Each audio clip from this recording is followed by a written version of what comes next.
Vamos ouvir então mais uma voz do Senado. A gente conversa agora com o senador Esperidião Amin. Senador, boa noite, muito bem-vindo ao Expresso CNN. Mona Lisa falando, o senhor me ouve bem, senador? Mona Lisa, como você mesmo falava, Mona Lisa sorrindo é melhor ainda. Muito obrigada, tá tão difícil sorrir, eu adoraria sorrir todas as noites, mas vamos lá. A sua inspiradora conquistou o mundo com um sorriso. Pois é, verdade. Pena que não dá para fazer aquela pose, né, senador? Vamos nessa. Senador Caio Junqueira, na largada da entrevista comigo. Senador, as manifestações nós estamos colocando aqui na nossa programação o dia inteiro, desde ontem. O Senado está rachado, né? E articulando, então, fortemente nessa sexta-feira contra o ministro Barroso, contra o Supremo. Articulação essa que conta, como a gente acabou de mostrar, com a voz aí que ecoa muito forte do presidente Bolsonaro. Eu pergunto para o senhor, esse caldo todo cabe num país que bate recordes diários de mortes? Cabe. Cabe porque o país está rachado. Se fosse só o Senado, seria fácil. Até descartar o Senado é uma cuba fechada. É fácil ignorar. Mas Sim. O país está rachado, está dividido. No momento em que seria necessária unidade, humildade e solidariedade. O que o presidente falou? O presidente falou palavras políticas. E por isso foi aplaudido pelos que o ouviram. Nós precisamos de unidade, achar o máximo denominador comum e não o mínimo múltiplo comum, que nos divide ainda mais. É isso que nós temos que conseguir. E só se consegue isso com serenidade e não com exageros. Então, unidade é não ter a CPI da Covid e também não ter essa outra CPI que está sendo proposta pelo senador Viana, aí inclusive para investigar o ministro Barroso. O senhor acha que o momento é de não ter CPIs e focar no quê? Quanto mais CPIs, processos de impeachment contra ministros ou contra autoridades do Executivo, quanto mais disso nós tivermos, menos unidade teremos.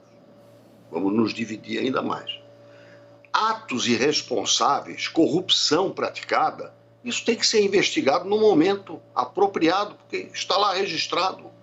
Neste momento, nós precisamos ter um foco: obter vacinas. Se a OMC, se há o licenciamento em vez de quebra de patente, que é uma expressão agressiva, né? Se esse é o caminho, vamos trilhá-lo. Nós precisamos colocar vacina aqui no ombro, seja dos seus pais, seja no meu, que vou tomar, se Deus quiser, a segunda dose no domingo, né? No pai da sua interlocutora há pouco. Renata. Nós precisamos da vacina aqui, não é a vacina fabricada, está em estoque, está em trânsito. É isso que nós precisamos. Nós temos que ter 2 milhões de vacinas aplicadas diariamente, todos os dias no Brasil. Se tivermos que comercializar, se tivermos que comprar, vamos fazer isso unidos. E não picotados. Prefeitos querendo comprar, o empresário vai comprar. Nós temos um patrimônio que tem que ser valorizado. Sistema único de saúde. Nenhum outro país do mundo tem. Pois é, senador. Mas o nosso país, se o senhor puder abaixar um pouquinho o retorno, é melhor. Mas o nosso país só não tem vacinas suficientes para aplicar no braço de todo mundo, como o senhor acabou de fazer. Por quê?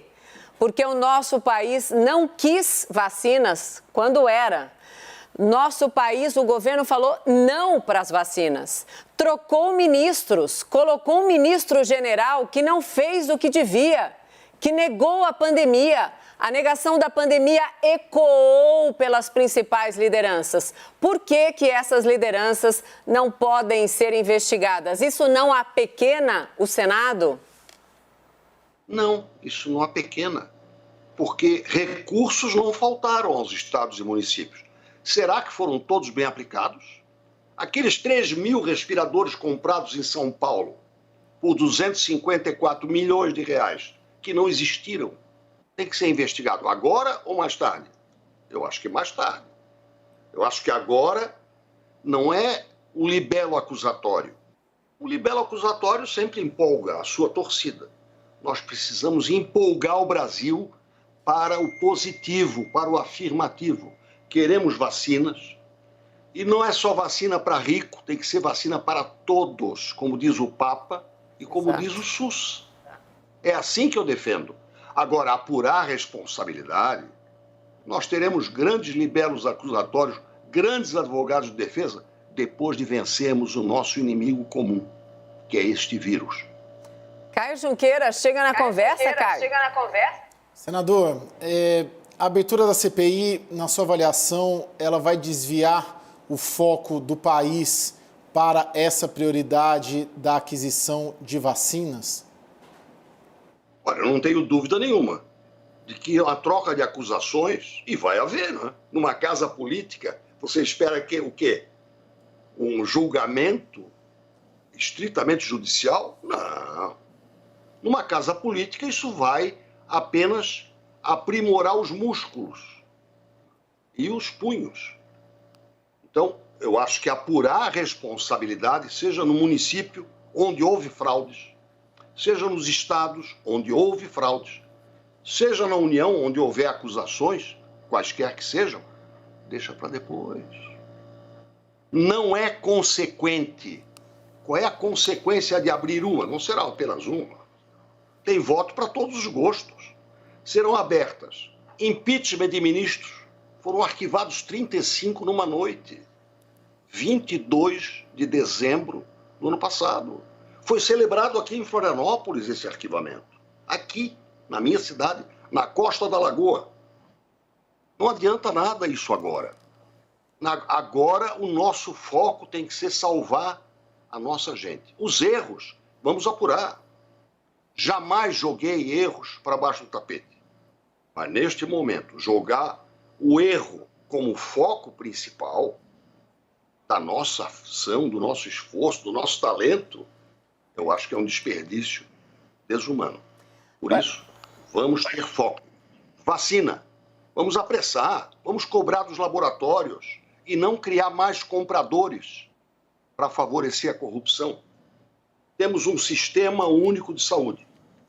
Vamos prestigiar esse patrimônio brasileiro que nem os Estados Unidos têm. O Obama criou um parcial, revogaram. Vamos valorizar o sistema único de saúde, que é um patrimônio da sociedade brasileira criado pela Constituição de 88. E neste esforço, vamos cometer erros. Os erros serão apurados quando tivermos ganho a guerra. Caio, quer fazer uma última pergunta? Eu acabei fazendo 3. Se você tiver mais uma, vamos lá, Caio. Mas tem que ser rapidinha e o senador também, porque a gente está aí com o nosso horário chegando ao fim. Pode ser? O senador, eu fiquei com a impressão hoje, conversando com os senadores, que está tudo muito nebuloso. Que a gente não sabe o que vai acontecer com essa CPI. Sim. Se ela vai ser instalada, se uma vez instalada, se os líderes vão indicar. Se uma vez os líderes indicando, se o governo vai ter maioria, vai ter a famosa tropa de choque, ou se vai ter minoria, se uma vez instalada com os líderes todos, se vai ter ampliação do objeto, tá tudo nebuloso para mim. Eu queria... Em 1997, eu fui eleito presidente da CPI dos bancos. Ela não foi instalada, isso é histórico, porque não havia recursos, olha bem, para apurar o enriquecimento dos bancos no Brasil. Essa foi a alegação histórica, isso faz parte da história do parlamento. A CPI do Carandiru também não foi, porque a Corte de Haia não quis. Eu acho que agora, funcionar uma CPI sem ser presencial é impossível, né? E fazê-la com presença física é antipolítica sanitária. Portanto, se implantarem uma CPI, se instalarem uma CPI, não será uma só. O mais fácil é deixar para apurar isso depois de nós vencermos a guerra. Senador Esperidião Amin, muito obrigada, senador, por falar sim para nós, por conversar conosco. Até uma próxima, já fica o convite, claro, para uma próxima entrevista. Obrigada. Moraliza, um sorriso para nos dar ânimo. Pronto, senador. O meu também, né, senador? O meu o senhor não quer, né? O meu o senhor não quer, né? Caio Junqueira, você tem o meu... Senador, é injustiça. O Caio Junqueira tem meu sorriso por trás da máscara a tarde toda. Obrigada, senador. Eu não enxergo depois da máscara, eu gosto de enxergar. Gente de máscara. Obrigada, senador. Obrigada, Caio. Ganha até beijinho, olha isso. Obrigada, Caio.